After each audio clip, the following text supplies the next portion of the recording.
如何將 MP4 轉換為 1080p？ 訪問 EasyZip.com， 點擊轉換視頻，然後導航至將 MP4 轉換為 1080p。 點擊選擇要轉換的 MP4 文件，打開文件選擇器，或將 MP4 文件直接拖放到 EasyZip 中。點擊轉換為 1080p， 轉換過程將開始，並需要一些時間才能完成。點擊預覽，即可在瀏覽器中查看轉換後的文件。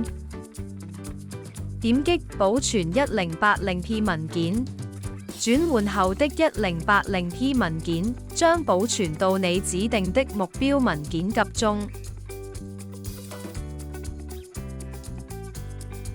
就是這麼簡單，我希望這有幫助。請點擊徽標並訂閱，這對我們來越意義重大。